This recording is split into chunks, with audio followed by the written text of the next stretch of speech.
All right, everyone, welcome back to another episode of Words of the Wise. Today I have Chief Matthews from U Harley PD in Georgia. Really looking forward to having this conversation. So, welcome to the show, Chief Matthews. Thank you so much for being here. Thank you. I appreciate you inviting me. Of course, I didn't ask you offline, how many total years have you been in law enforcement? I'm in my 25th year. 25 years. Wow. I would love if we could start with a little bit of background for anyone who's listening who doesn't know who you are. Maybe rewind 25 plus years and give us a little bit of background on you.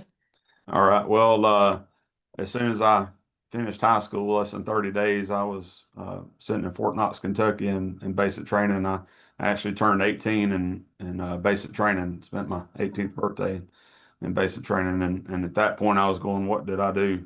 Uh, but I spent 6 years in the Army, and I was stationed in Louisiana as a paratrooper in an airborne unit. And in November of 1999, during a night jump, I broke my leg and my ankle in five places, and I had multiple surgeries after that, and metal plate and screws and all that good stuff, um, and so I eventually, in 2001, got out of the Army, and I was kind of, at a point at that time where I had planned on doing 20 years in law enforcement. I mean, in the military, and my wife was pregnant with our first child, and there towards the end of it, and so she was actually born at Fort Stewart, Georgia, and so I started looking in law enforcement. My father was 30 years in law enforcement, and everywhere I went, they were only looking for certified officers, and so Mm. I put in multiple applications, and they said no, we're only looking for certified, and so I went into the Georgia Department of Corrections and working in the prison system, and I did that for about a year until I finally got an opportunity in a Metro Atlanta police agency that they sent me through the police academy, which I'm extremely grateful for. They gave me that opportunity, and so it's history from there. I served at that agency for 4 months shy of 18 years. I was on, of course, patrol, and I spent about 5 years on the motor unit doing traffic. I was on our SWAT team. I worked in investigations, and then I left there as the patrol commander as a lieutenant when I came to U Harley as the police chief. And so I've been here as the police chief for the last 6 years, and it's been a great place to be, a great place to work. Thank you. I want to go back to your paratrooper days. I think you and I talked about this a little bit offline, but I used to be a professional skydiver. And I didn't break my ankle as bad as you did, but I did break my foot on one of the jumps. And still to this day, I have a lot of weakness in my like foot and Mhm. ankle. And I'm kind of not like flat-footed now on my right side, but Mhm. I get a lot of like people looking at me crazy when I say that I used to skydive a lot. Do Mhm. you get that same kind of look where people are like, you did what? Like you jumped Yeah. out of airplanes Yeah. Why for a would you jump living? out of airplanes? Yeah. Yeah. Yeah, and the funny story behind that is that that was not my intention when I went to sign up for the Army, but the recruiter talked me into signing up for airborne school, and I said, "What is that?" And he said, "Oh, you'll get to jump out of airplanes, but you only have to do it 5 times, and they'll pay you every month to be airborne." I said, "Okay." 17-year-old me and say, okay, yeah, that sounds fun. So I went through airborne school, and as my luck would have it, I went straight to an airborne unit where I did 75 jumps. Hmm. So yeah, it took a toll on my body for sure. Yeah. It's interesting. I try to look back now on my life and kind of identify because I was a similar age as you were. I was 18, 19 years old. And for me, it also was not my intention to be working in that space. I just personally liked it. Actually had, and this is a total side note, but I had taken someone for their birthday and I thought that I could chicken out and that they could go. And then like I could just get a refund and they made me go first. So it's kind of that common of like, luck would have it. Yeah. And I really liked it and I kept going and I eventually ended up training military in skydiving, but it was Oh, more wow. like in the sky, like Mhm. maneuvers and flips and different stuff like that. I trained EOD, but um, I think for me now looking back, it was more of like an adrenaline escaping reality type Mhm. situation. And I eventually kind of looked around and was like, wow, I really want something maybe different for my life. And when I ended up, I say retiring because I did, I kind of like hung it all up and retired after, I believe I was there I did it for 5 years. And there was a moment where, because it's hard on your body, but it's also hard mentally. And, Mhm. there was a time where I was in the plane every single day. I was doing probably at least 5 jumps a day. Wow. And I was like, this is it.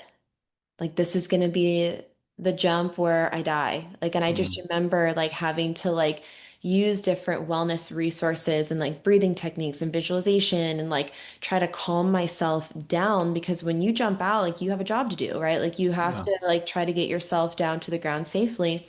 Yeah. And mentally, I was in such a bad space where I was like, this is it, 5 times a day. Yeah. And I was like, man, okay, I gotta kind of switch gears here and try something else. But I think it's really interesting to meet someone else who kind of understands what that's like, especially as a young person, because not a lot of people have that experience and many people will never do it. They're like, I'm not doing it. I'm not jumping Yeah. out of an airplane. It takes a special Um, person for sure. for sure. So you did that. You had your accident, you left, and you entered into this role of law enforcement. And you said you started in corrections, Yes. and you had a ton of various assignments from there. I'm curious, do you think that having experience in all those different assignments, especially starting in corrections, that it gave you more empathy for the community and the people that you're serving? Yeah, 100%. Um, I was very fortunate to be in an agency where I could move around and see different things, and um, I thought that I knew a lot about law enforcement uh, until I got into investigations, and that just showed a whole new light to me of some of the empathy that really goes into dealing with victims and making sure they get the justice that they deserve. And so, um, in patrol, you go take a report, you document what you need to, and then you turn that over to investigations. And you really see through what happens on the back end of it. So, it's made me very well rounded to where I'm at now, and because I've experienced all those different parts of the job. You think about law enforcement and you see, on TV or they're stopping cars, they're answering calls, but there's so many genres of law enforcement that people get to experience, and some people don't. In larger agencies, they may spend their almost entire career in patrol or in a specific division and don't get to see all those different parts of it. Yeah, I'm really curious because you started so young. Like when you say like right out of high school, kind of starting down this path, starting in the military, then law enforcement, and seeing a lot of things and doing a lot of different things. Do you think that that sense of empathy is something that can be trained to someone who's really young and maybe doesn't have those lived experiences yet? Or do you think that it's a part of just experiencing it and then learning from those things? I think it's a combination of both, really. I think a lot of the empathy that somebody has is growing up what they experienced as youth, Yeah. what they experienced in their own home, and I came from a very loving family. My parents have been married 52 years, and so I had a lot of love and empathy growing up, and so I think that plays a large part of it. But I think it is also something that can be taught. Um, as you grow in law enforcement and deal with different situations, you begin to, for that to grow inside you. Yeah, it's really interesting that you brought up childhood because I, for some reason, wasn't even thinking about that, when I asked that question, but I think you're completely right. And everyone comes from different upbringings. And I think that you can learn from having a really good positive upbringing, and you can also learn from having a bad negative experience as a kid. And Yeah. I kind of had this interesting like duality in my childhood because I grew up with, drug addict parents. My dad was incarcerated. He was extremely abusive, so domestic violence. But then I also had a stepdad that raised me as a single dad and poured everything he had into me. And so I had kind of like these opposing forces in my Yeah. childhood. And I do think that that shaped a lot of my perspective. And I think that I was able to find more empathy in mistakes because I saw so many mistakes being made with my parents that it almost forced me. But then it also gave me a lot of resentment and it hardened me. And I Yeah. was actually really hard on people too. And I've had to learn how to almost like correct both of those, to be able to like have boundaries and not, just be so forgiving all the time in, these continuous mistakes, but then also being able to soften a little bit and give people grace. So I Yeah. appreciate you saying childhood because I think a lot of people can relate to that. And there are a lot of first responders that come into this profession that come from broken homes and Yeah. hard, adverse childhood experiences, and to understand that that is going to shape who you are, but you can learn from the good and the bad. Yeah, absolutely.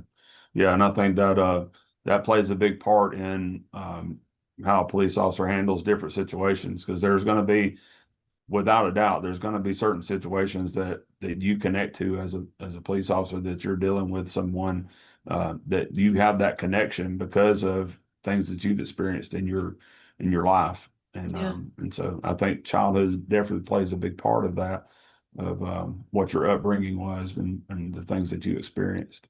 Yeah. And it almost becomes your superpower.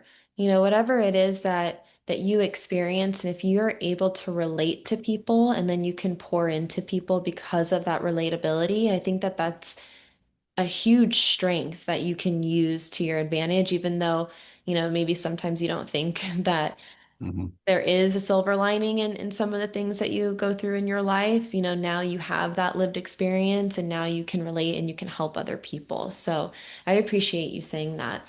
I wanted to maybe talk a little bit. So you entered into law enforcement. We talked offline how when you came into this career, you were really at like peak physical shape. You were on Hmm. the SWAT team. And over time, the job kind of started to take its toll on your body and, Yeah. started to feel like more aches and pains and, finding it a little bit harder to manage some of these things. And I know a lot of people experience that, and it Yeah. almost feels like it happens without even like really knowing at first. And then all of a sudden you're like, oh no, like Yeah. what can I do to kind of counter these effects of the career? And I wanted to see, your perspective on now, kind of looking back on your career and, how the job kind of took a toll on you physically. How did that impact your resilience over time? Uh, the biggest impact was, I think a lot of it was from my military training of, just not giving up and Mm, giving everything I have. And I've always had that mindset of just, from my parents of giving everything I have. And so I think that's helped me along, but I've struggled. And I think a lot of people do. And you know, I spent a lot of my time working part-time jobs, just trying to make, ends meet, have a growing family. And so, I may work a 12-hour shift and then go work 4 or 5 more hours at a part-time job just to bring home a little bit extra, money to make ends meet. And over time, your body just uh, starts shutting down. It's like I need rest. And um, my uncle, he spent over 30 years working in the railroad business and working long hours and being called in. And he told me I remember him telling me one time that your body is going to wear down before your brain does, and so um, you got to take care of yourself. And I feel that now, in my older age, and as I've gotten older, arthritis is set in my bones and my joints, and made it harder to get around and move around. And so yeah, I definitely feel those aches and pains a lot more now than I did when I was in my 20s and on a SWAT team. Yeah. Um, I I'm kind of laughing because I can relate to things getting harder, and I think when we talk to the younger men and women who are coming into this career, it's a challenge because a lot of them, not all of them, but a lot of them are coming in and they're in their 20s and they're super young and they feel really good and they Mhm. don't know what it's like to maybe get out of bed a little bit slower or Yeah, have those aches and pains that come with time and age and maybe not taking care of yourself in certain ways. And I think the challenge that I've seen is, getting them to understand that it's easier to stay fit than to get fit. And if you're Mhm. not prioritizing things now, there's going to be a time where your body is going to tell you, or your mind is going to tell you, okay, now's the time, right? Like there's going to reach a point, no matter what, where there's going to be kind of those sirens going off saying like, hey, like we got to focus on these things. And it is harder to try to backtrack a little bit. It's harder once you've reached that point of injury or you've reached that point of mental health crisis to then start focusing on it.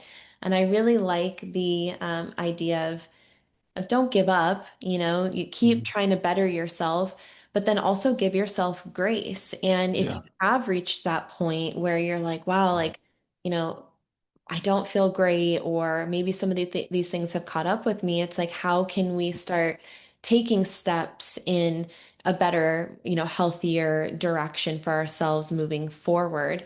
Yeah. How do you think that you can prepare the younger generation for the realities of this career and the impact it's going to have on you physically and mentally when they maybe, you know, haven't experienced enough yet or aren't feeling it yet? Yeah, well, the biggest thing is you bring up a lot about health, and that's the biggest part of it is staying healthy in mind and body, and because you experience some things that will always stay in your head. You'll see things, you'll experience things that always be there, and that you'll always remember. But it's share those if you have feelings or if you have you know issues. I mean, you got plenty of other police officers around you that have experienced those same kind of things, and it's good to talk about those things and know that other people have also had those experiences. So, um, but you hit the nail on the head. I can recall vividly when I broke my leg and had the surgeries. I spent Thanksgiving Day in the hospital with a metal plate and 9 screws in my leg. And I came home the day after Thanksgiving from Louisiana. I was stationed in Louisiana to Georgia, and me and my wife, and I sat for 30 days with a cast on my leg, propped up, watching TV, eating all day. And I went from a person that was very, very, probably the best physical shape of my life. We did PT twice a day. We every other Friday we would do a 10-mile run. Just very physically fit. To I probably gained 20 pounds within that 30 days, just sitting and not doing any kind of physical activity. Yeah. And that was hard for me to see myself, see a picture of myself. That just in that short amount of time, what had happened just from not doing physical activity. And so it is 100% more difficult to go back to that rather than just maintaining it. And so I would say, if you're going to get into this profession, without a doubt, you're going to be chasing somebody on foot. You're going to be fighting with people. And 2 minutes of fighting somebody on the ground, trying to get them in handcuffs by yourself feels like an eternity. Mm. And if you're not physically fit for that or not prepared for that, you're talking about we're putting our lives on the line to protect our communities. And but at the end of the day, we want to be the ones that go home safe to our family. And so, um, you have to be physically fit and prepared for those occasions, that you can protect yourself long enough to get that person in custody or till your backup gets there, so that you can go home at the end of the night. Yeah. There's a few things I want to talk about, and I appreciate you kind of relating it back to the job and, really making that relatable because I've said this before, and I know that maybe not everyone has the same perspective, but I really do see wellness training, and this could be physical fitness training, this could be mental wellness training as safety training. The more Yeah, physically and mentally fit you are, the safer you're going to be on the job.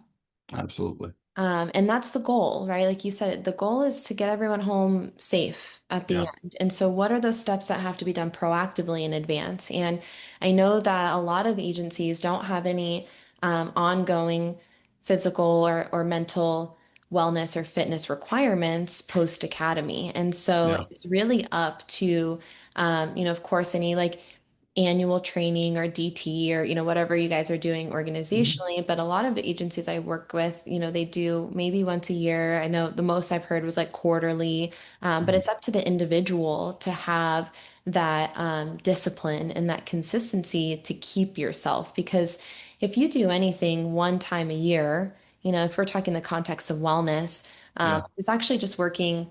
I was working with a SWAT team recently, and they have me scheduled like once a month for like a few, for the rest of the year. And I was like, guys and girls, there was a girl in there, but I was like, if you go to the gym one time a month, like, and you're expected to come out all buff and with a six pack, it's not going to happen, right. And so it's the same thing with any sort of wellness. If you're doing this like one time a quarter, one time a year, one time a month, you can't expect to be at that peak physical shape that you're looking to be in. And so it's up to the individual to have a little bit of discipline and consistency. And I hate to say motivation because I think motivation's fleeting. I Yeah, think it has nothing to do with motivation. I think that you need to do things even when you don't feel motivated. And in fact, most of the times you're not going to feel motivated ever. yeah, Like yeah, I yeah, don't feel motivated ever when my yeah, alarm goes off at 4:30 in the morning and I have to get up to go meet my physical trainer, but it's yeah, what I do consistently and it's a discipline that I have that I'm hoping will carry me, for the long haul. So, anyone who's listening, maybe that's a little nudge in that direction of like, hey, this needs to happen consistently and it's up to you to have that discipline. yeah, yeah. And that's when I was in the military, 5:30 formation in the morning. When that clock would go off, I'm like, oh, I really don't want to go run today. I don't want to do push-ups and sit-ups. But my motivation was if I didn't show up for that formation, it was going to be much worse. And so I would get up every morning and go do PT and in all honesty, it really felt good when I got done, with Yeah. PT. I felt so much better, and it made work easier throughout the day. And like I said, most of the time in the evening we would do PT again. And so it is hard to get that motivation. And I think I even told my wife when I get out of the military, I ain't doing PT no more because I don't have to, and I had that mindset, but I had to get myself back, and get some motivation in myself to try to get up out of the bed and go do those things, Yeah. for the health of myself. It's really interesting. I was just having this conversation. I was working with an academy, and they were saying something very similar about how the culture is to kind of just like kick everyone's butt. I'll say that in like the nicest podcast Mhm. way, but Yeah, just to kind of like make things really, really hard for as long as possible, right? To get in there, like very like get down, do it, like suck it up and like push everyone really, really hard to the point that when they graduate, they're so burnt out that they have that mentality of like, I never want to do this again. And so the Yeah. conversation was like, how do you create a training program at an academy level that promotes that longevity and isn't just this short term, just try to like beat everyone down, until they come out of here like crawling out, being like, I Mhm. never want to do that again, because Yeah. you don't want to turn people off of things, like, and you want to create something that is sustainable for the long haul. I also was wanted to talk about something you said earlier about like telling the younger officers to like lean on each other a little bit and like know that everyone's in the same boat, like everyone's going to be different and have different perspectives, but everyone's going through similar things, Hmm. whether that's home life, whether that's financial stuff, whether that's, seeing traumatic things, on the job. And Yeah. to have that mentality of community within the profession of like, we got to lean on each other a little bit, and um, I think the message to the younger people is to also not lose that, sense of like brotherhood, sisterhood of like, hey, you guys are all in this together. I think so often you start to judge people and you start to like, um, have these opinions when people are maybe struggling or Yeah. instead of being that support system and then taking care of yourself and understanding that you have other people who can be that source of motivation or inspiration for you as well. Yeah. Yeah. And that's one of the biggest things that I took away from the military was just the camaraderie and Mm, that brotherhood. The unit I was in Louisiana, we were called the OP 4, the opposing forces for its Joint Readiness Training Center, and we had 82nd, 101st that would come through monthly. We'd have rotations, and we were the bad guys, and we were training them, preparing them to deploy somewhere, and but the camaraderie that we had, we spent 2 weeks out of the month, 11 months out of the year together out in the field, and so the brotherhood didn't just stop when we were training.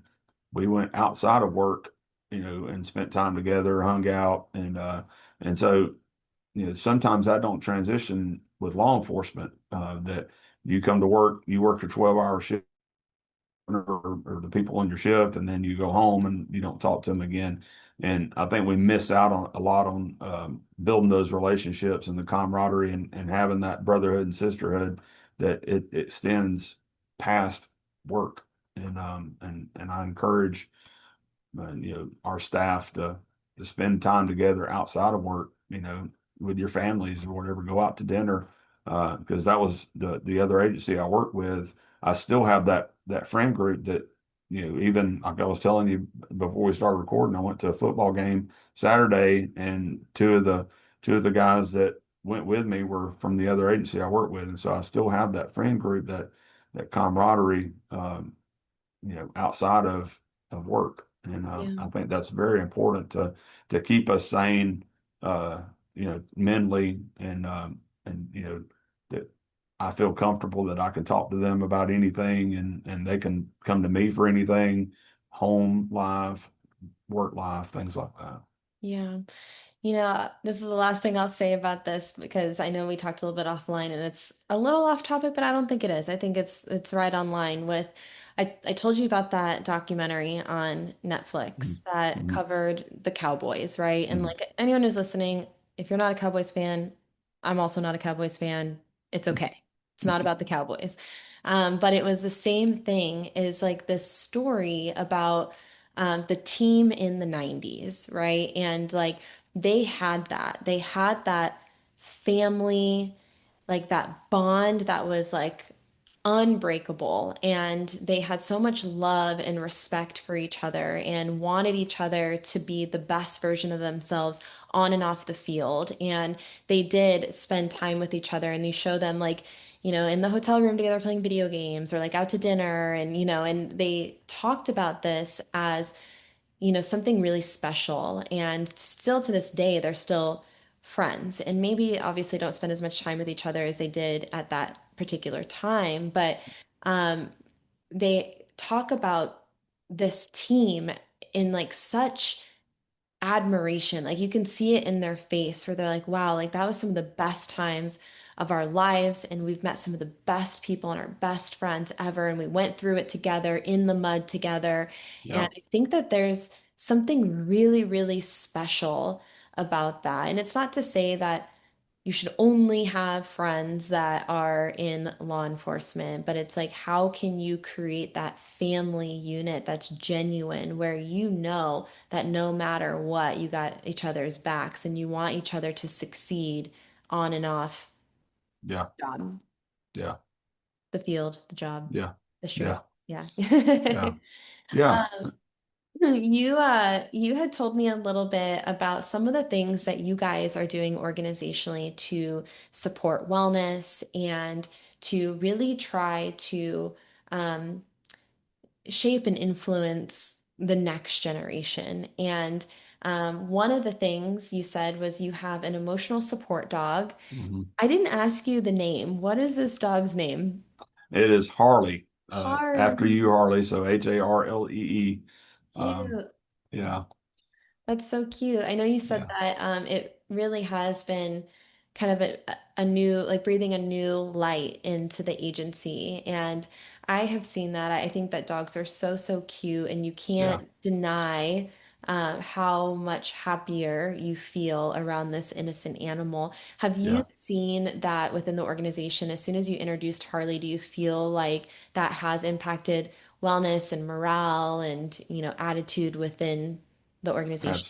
Absolutely. Everybody is just, I mean, just really engulfed, everything that he offers. And he's such a loving puppy, and he's a year and a half, but he's still a lot of puppy in him. And but he wants to love everybody and climb up in your lap. He's about 60 pounds, and but he thinks he's a little bitty lap dog.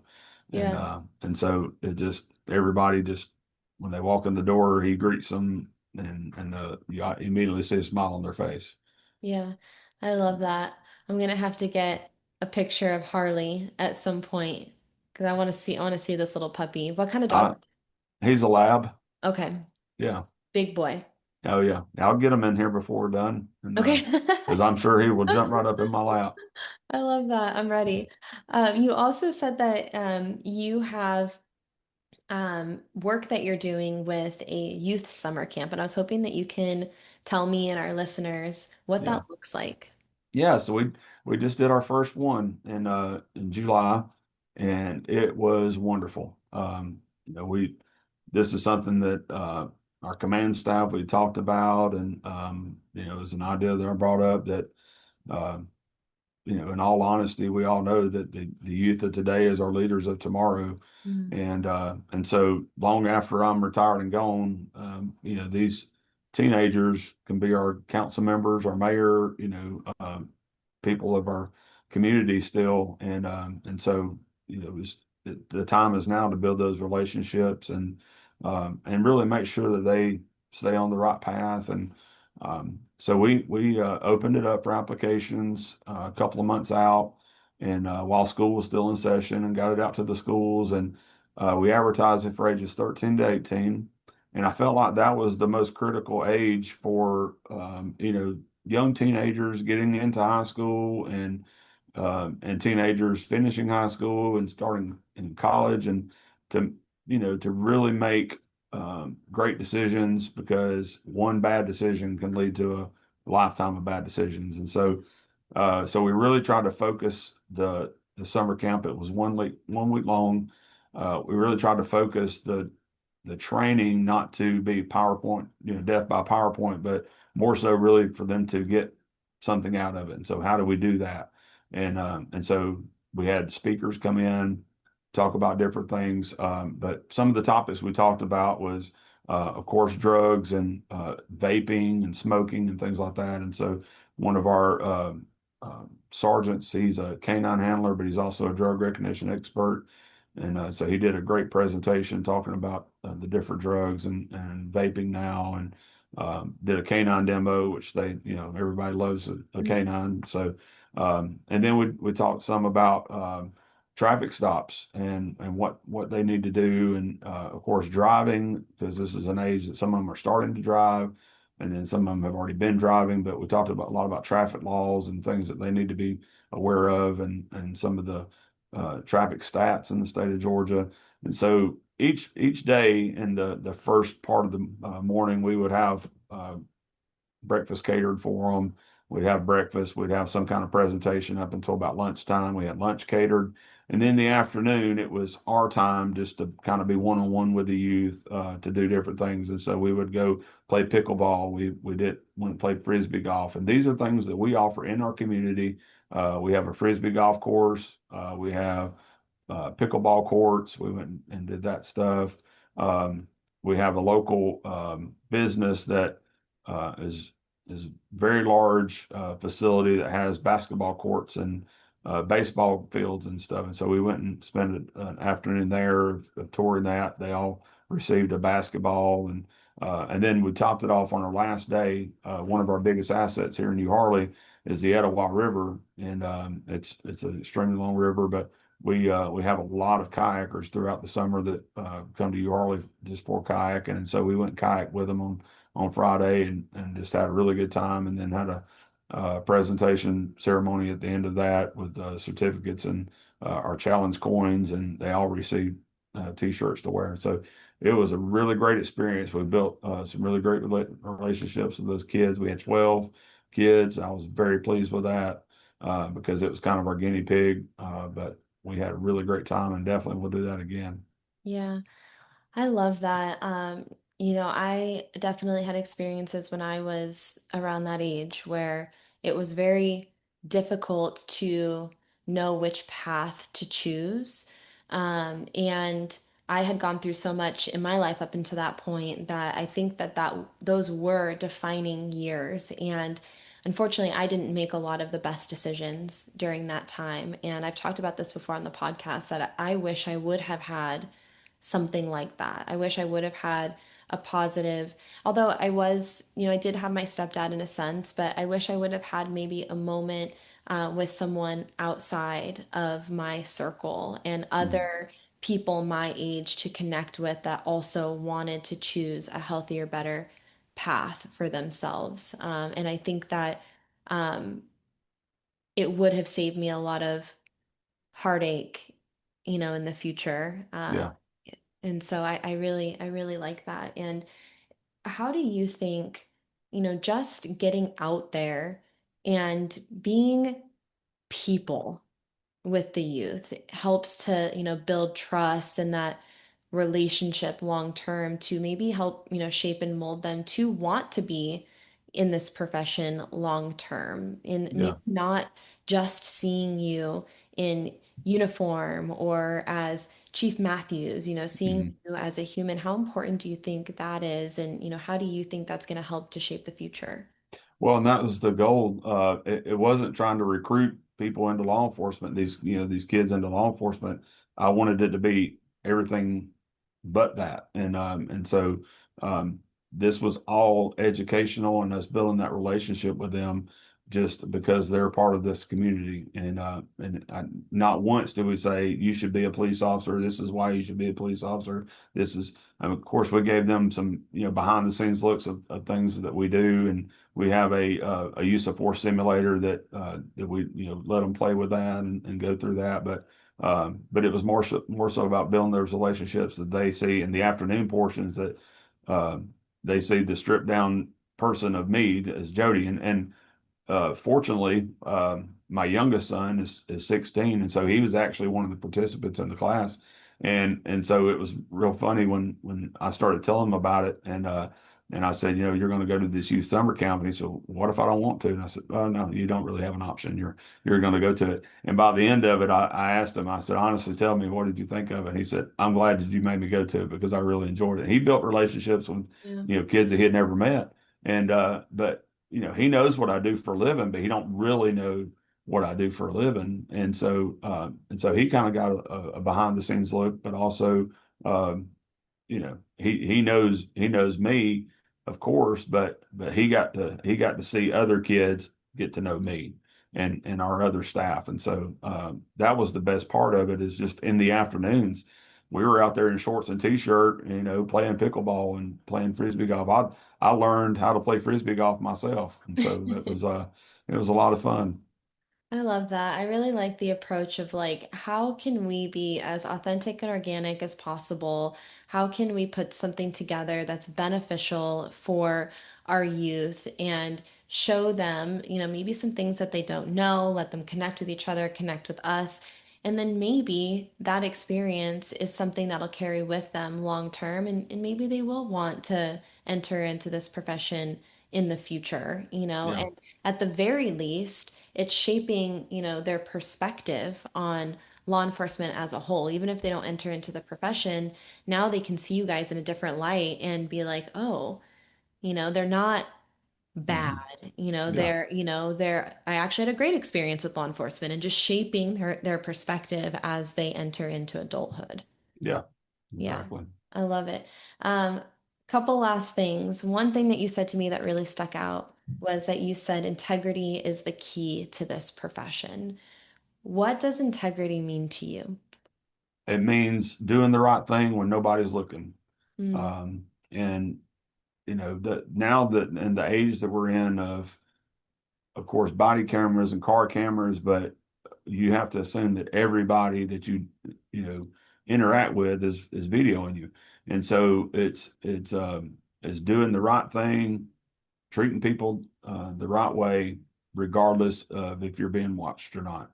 And all too often, I mean, I think body cameras in general was the best thing that ever happened to law enforcement. mm, And it's not a big brother thing, but it holds the police officers accountable, but it also holds the citizens accountable. And I think that's been the biggest thing because our complaints in it just not in New Harley, but just in general law enforcement, I think have at least cut in half. And I don't have stats in front of me, but I know that since I've been here, people have made complaints about something the officer's done, and it's clearly on body camera that there's no argument when they actually watch the body camera themselves and they're like, okay, I'm sorry, I saw that the wrong way. mm. And so integrity is just always doing the right thing, treating people the way that you would want your family to be treated. And so that's how I've always just carried myself. Is every person I think of that I've dealt with, whether it be a suspect or a victim, is that how would I want my mother or my daughter or my wife, to be treated in this situation? And so Mm. I treat people with utmost respect, and 95% of the time you're going to get that respect back. But sometimes alcohol, drugs, are involved in a person that they don't give you that respect back because they can't, but it's yeah, I think integrity is the key, and when somebody compromises their integrity for one thing, it's compromised forever. Yeah. You can't get it back. As a chief of police, how do you identify that quality in your people or the people that you're bringing into the agency? Maybe it's a lateral hire or a brand new officer. How do you identify that quality of integrity in someone? That's a very difficult question to answer because sometimes you can't. Mm, And I think if it's somebody that's already certified, that's come from prior law enforcement, worked for other agencies, you can tell that based off of their performance at sure. other agencies.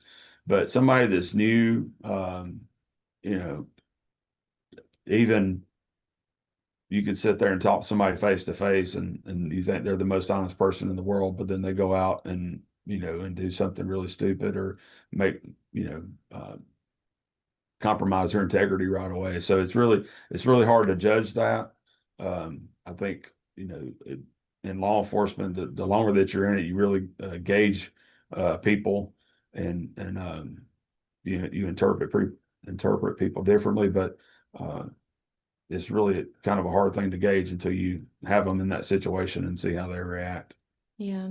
Do you think that wellness plays a role in um, someone's values and their integrity, and it may be both ways. To me, the way I see it is if you feel really good mentally, physically, then maybe you would make better decisions. And if you feel like maybe not so good, you're maybe not making the best decisions. Do you think that wellness maybe has a play in upholding or the you know, degrading of values, Yeah. integrity? Yeah, 100%. I'll give you an example of, an officer that has been in law enforcement for 10 years and uh, times have been tough to pay bills and maybe going through divorce, Mm. having child custody issues, having to pay child support, and they arrest somebody that has $1,000 cash in their pocket. Um, that brand new officer straight out of the police academy would never think twice about taking a dollar out of that, and they would put it in safekeeping or whatever they're supposed to. But somebody that has struggled, having to work a lot of hours, work extra jobs to try to make ends meet, uh, they may think that's an opportunity to make maybe make a little bit of extra money that they wouldn't necessarily get to. And so Yeah. that's when integrity can be compromised. And again, that's when we have body cameras that are keeping that person in check and holding them accountable. But things like that happen, unfortunately, in law enforcement, and it's just not in law enforcement. It's just in general. When people are on hard times, they may compromise their integrity when other times they would never have done that. And I think it can be just when their mind is not right, they're having second thoughts about the profession that they're in. Um, and unfortunately, it just tarnishes the badge that they're wearing for that agency and then law enforcement as a whole. Of course, when stuff like that makes the news, it's not about the person's life they saved 5 years ago or whatever. It's that one instance where they did something they shouldn't have, and the agency and law enforcement takes another check off of somebody that may want to get into law enforcement. Yeah, I think that just solidifies, the need for proactive wellness and measures, trying to reach people before they get to that point where they're in such dire need, financially, where they are tempted by something like that, or, physically and mentally, they're in such a bad place that they forgot about their values or, forgot why they got into this profession. And so, Yeah, I'm hoping that through these conversations and then of course, the efforts that you're making organizationally with your team are ways to try to get in front of those things, so that it doesn't reach that point of no return, because yeah, I've personally, and I know everyone probably has different experiences, but I've never met anyone fresh out of the academy that didn't enter into this career because they want to have a long career. They want to help the community, they want to do these things. They never come out being like, yeah, one day I really just don't want to feel good to the point where I make really bad decisions. Like no one wants that. And so yeah, my hope is that we can maintain it. And like we said before, it's easier to stay that way long term through proactive measures than it is to backtrack once you've reached that point. absolutely. My final question for you is in the context of wellness for the younger generation, what words of wisdom would you share? Maybe something that you wish you would have known earlier or something that's helped you along the way. Um, the biggest thing, like I'd said earlier, is just staying well in mind and body.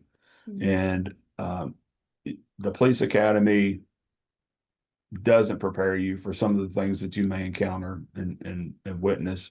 And it's just part of our profession. It's what we do. And so if it ever bothers you, then talk to somebody. Don't let it linger. And uh, police suicide is constantly rising. And I think a lot of it is because PTSD has not been recognized in law enforcement for many years, and it's finally starting to become reality. when we think of PTSD, you immediately think about the military and people who've been in combat, but in reality, um, fortunately in New Harley, this is not the case, but in larger agencies, Metro Atlanta, things like that, uh, those police officers are in combat every day. I mean, and so uh, you see things, you feel things, and it's important to discuss those with somebody that you feel confident and trust. And there's hotlines that you can reach out to, but the biggest thing is just to stay physically fit and mentally fit to keep a long career in this job. Absolutely. Thank you, Chief Matthews. I really appreciate your time and you coming on here Yeah, and talking to me about wellness. And I need to see that dog. So absolutely. when we sign off, you can have Yeah, little absolutely. Harley come in here. But thank you for Absolutely. your time and thank you Yeah, everyone for listening today. And hopefully we'll stay in touch. yeah. Thank you. Thank you.